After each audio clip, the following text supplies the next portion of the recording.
Gas संपला वाटतं. अहो अहो पटकन त्या सिलेंडर वाल्याला फोन करा, गॅस संपलाय. लक्ष्मी मी फोन करतो पण त्याने काही होईल असं मला नाही वाटत. म्हणजे अगं असं काय करतेय? या युद्धामुळे संपूर्ण देशात गॅसची टंचाई झालेली आहे. अगं लोकांना 20-20 दिवस थांबावं लागतंय. 20-20 दिवस? मग अहो पण मी काय करायचं? स्वयंपाक करायचंय, नैवेद्य ठेवायचंय देवासमोर. अहो आई, तुम्ही कशाला काळजी करताय? आता सिलेंडर नव्हतं तेव्हा कसं करायचो आपण? तसंच करूया की. ते कसं व्हायचं? चूल पेटून. अहो चुलीवर काय? मला कुठे येतो चुलीवर स्वयंपाक? आई, तुम्हाला येत नाही म्हणून काय झालं? मला येतोय की. हा, मी धावते तुम्हाला. चला समज मिळूनच करूया. या. अहो असं ही कल्पना उत्तम आहे. मी हाय सुद्धा की नाही मदत बाबा? करतो. चला. चला चला. म्हणजे आज देवाला चुलीवरचं नैवेद्य. अगं बघू चालतं. चला तुम्ही म्हणताय एवढं तर ये. चला.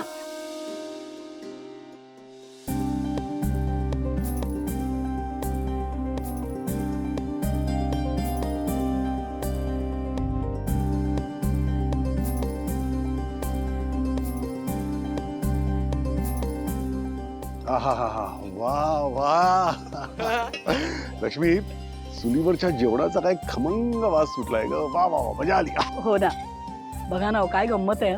म्हणजे हे गॅसची टंचाई वगैरे आल्यामुळे घराघरात आता चुलीवरचा स्वयंपाक सुरू झाला.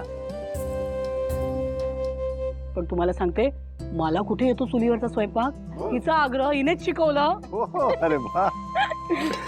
एक गोष्ट मात्र घरी या, वाईटातून चांगलं कसं शोधावं हे तुम्हा बायकांकडून शिकावं. अगदी बरोबर आहे बाबा.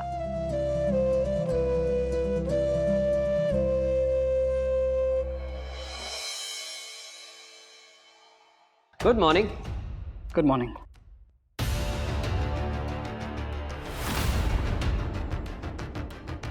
तू तू इथे काय करतोयस? काय करतोयस म्हणजे काम सुरू करायला हवं, राईट? त्यामुळे चालू.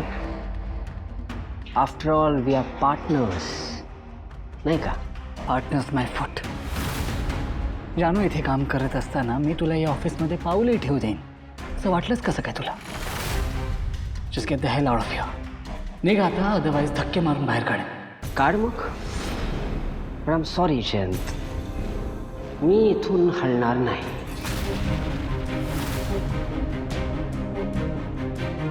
Don't check my patience. Do you think I am sorry but I am not? तू असं नाही ऐकणार ना. Come on.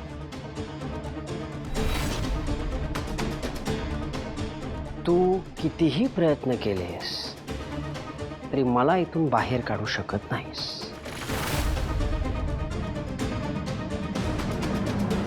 The reason Bing, हे काय? तूच बघ तुझ्या डोळ्यांनी.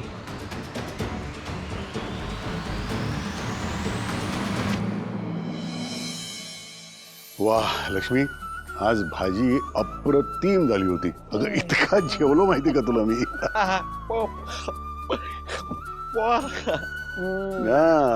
नाही काही म्हणा, चुलीवरच्या जेवणाची चवच वेगळी नाही. हो ग. दोघांच्या डोळ्यात सुस्ती दिसते मला. आई बाबा, बडीशेप घ्या. म्हणजे जरा पचनाला त्रास होणार नाही. अंडू झालं जास्त. हो, श्रीनिवास दळवी कोण आहे? काम आहे त्यांच्याकडे. बाबा, आपण कोण आणि असं सरळ घरात कसे आलात? न विचारता घुसलं. ही घ्या नोटीस, सह्या करा. कसली नोटीस आहे ही? वाचायला येतं ना तुम्हाला? अहो घ्या आणि वाचा ना मग. किती उद्धट माणूस आहे हा.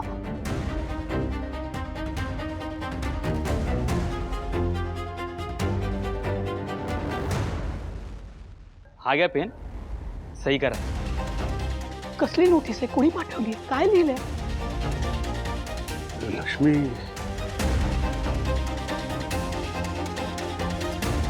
अगं यात असं लिहिलंय की आपण दिवस रात्र कष्ट करून पैसे जमा करून जी जमीन घेतली तिच्यावरचे सगळे हक्क आपल्याला सोडायला लागतील.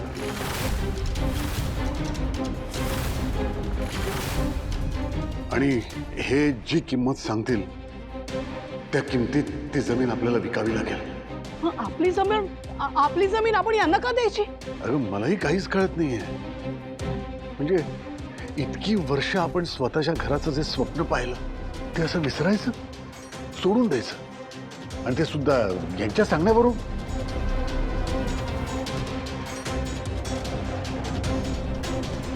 हे बघा, तुम्ही जे कोणी असाल ते एक गोष्ट नीट लक्षात ठेवा, काहीही झालं तरी आम्ही जमीन विकणार नाही. त्या जमिनीवर आम्ही आमच्या हक्काचं घर बांधणार आहोत. जमीन तर तुम्हाला विकायलाच लागेल हो. अरे लय बघितले तुमच्यासारखे लोक, कशाला तमाशा लावल्या, कशाला? गप मुकाटाने सह्या करा ना, म्हणजे तुम्ही बी मोकळे आणि मी बी मोकळा. मी आता तुम्हाला जे सांगितलं ते तुम्हाला नीट कळलेलं दिसत नाही. मी तुम्हाला पुन्हा एकदा सांगतो, तुम्ही कितीही जबरदस्ती केलीत तरी मी जमीन विकणार नाही. कळलं का तुम्हाला?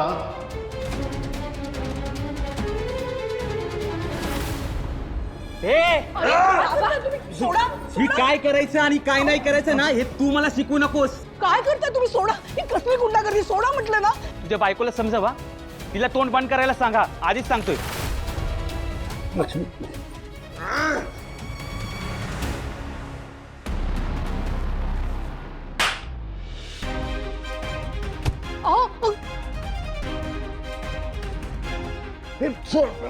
बँकिंग वेकी,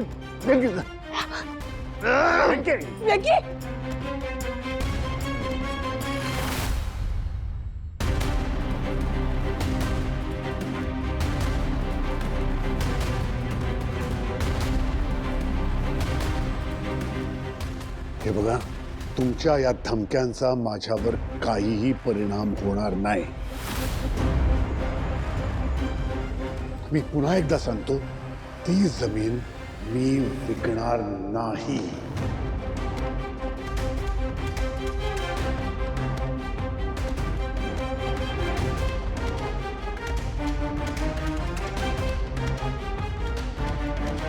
आता बऱ्या बोला नाहीत ना, जा, नाहीतर मी पोलिसांना बोलवेन. पोलिसाची धमकी देतो मला? आता तर तुला सह्या करायच लागतील.